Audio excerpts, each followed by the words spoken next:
కూటమి సర్కార్ అధికారంలోకి వచ్చి దాదాపు 2 ఏళ్లు అవుతోందని అప్పటి చెప్పటి వరకు ప్రజలకు ఇచ్చిన అన్ని హామీలు నెరవేరుస్తున్నామని ఏలూరు ఎంపీ పుట్టా మహేష్ కుమార్ అన్నారు.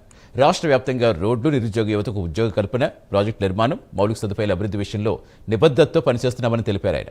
రాబోయే రోజుల్లో ఏలూరు జిల్లాను మరింత అభివృద్ధి చేస్తామంటున్న ఎంపీ పుట్టా మహేష్ కుమార్తో మా correspondent Satya face to face.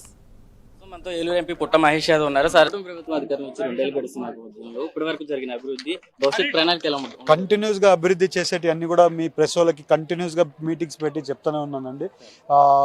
ప్రతి అభివృద్ధి నేను ఎప్పుడు పార్లమెంట్ సెషన్ నుంచి వస్తానో ప్రతి ఒక్కటి కూడా మీకు అప్డేట్ చేస్తూనే ఉన్నాను. ఇవాళ చాలా అభివృద్ధి చేస్తున్నారు.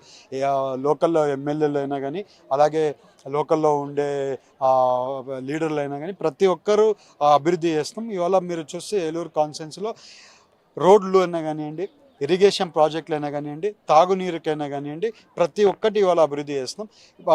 మీరు డీటెయిల్గా పోవాలంటే మీరు ఇవాళ చూస్తే డ్రింకింగ్ వాటర్కి సంబంధించినవి అన్నీ కూడా ఇవాళ సీఎం గారు నిన్న కూడా పోలవరం ప్రాజెక్టులో క్లియరెన్స్ ఇచ్చారు.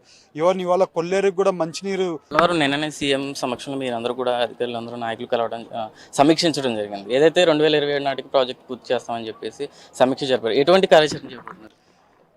27 కంప్లీట్ అవుతుంది. ఇంకేం కార్యాచరణ అండి? అంటే వేగంగా ఇప్పటి వరకు 80% పూర్తయింది కదా, సమయం తక్కువ ఉంది. ఎంత వేగంగా? ఇంకా వేగంగా లేదు. 27 జూన్కి కంపల్సరీ ఓపెన్ చేస్తున్నాం. ఇంకా దాంట్లో ఇంకా డౌట్ లేదు నీకు.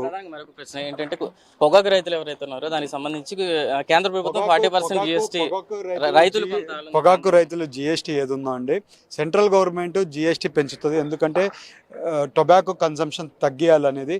సిగరెట్లు తాగడము మనం ఎంకరేజ్ చేయట్లేదు, టొబాకో కన్సంప్షన్ మనం ఎంకరేజ్ చేయట్లేదు.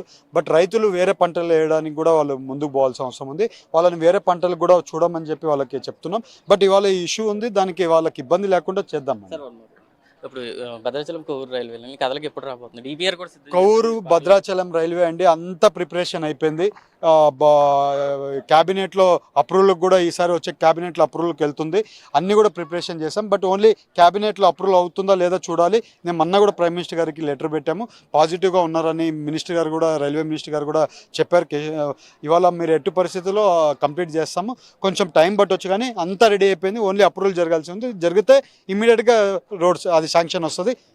కుటుంబ ప్రభుత్వం వచ్చిన 2 ఏళ్ళు గడుస్తున్న నేపథ్యంలో డెవలప్మెంట్ విషయంలో కానీ, ఇన్ఫ్రాస్ట్రక్చర్లో కూడా పూర్తిగా ముందుకు వెళ్తున్నామని, అదేవిధంగా 2027 జూన్ నాటికి పోలవరం ప్రాజెక్ట్ అయితే పూర్తి చేసి జాతికి అంకితం చేస్తామని అయితే పుట్టా మహేష్ యాదవ్ అంటున్నారు. అదేవిధంగా టొబాకోకి సంబంధించి అది ఆరోగ్యానికి హానికరం కాబట్టి దానికి సంబంధించి కేంద్ర ప్రభుత్వం ఇటు GST పెంచి దాన్ని దూరం చేయాలనే యోచనలో ఉందని తప్ప వేరే విధంగా కాదని చెప్పి, రైతులకైతే నష్టం కలిగించే ఏ కార్యక్రమం కూడా కూటమి ప్రభుత్వం చేయదని చెప్పి అయితే ఎంపీ పుట్టా మహేష్ యాదవ్ చెప్తున్న పరిస్థితి కనపడుతుంది. కెమెరా పర్సన్ శేఖర్తో సత్య, ప్రైమ్ న్యూస్, ఏలూరు జిల్లా.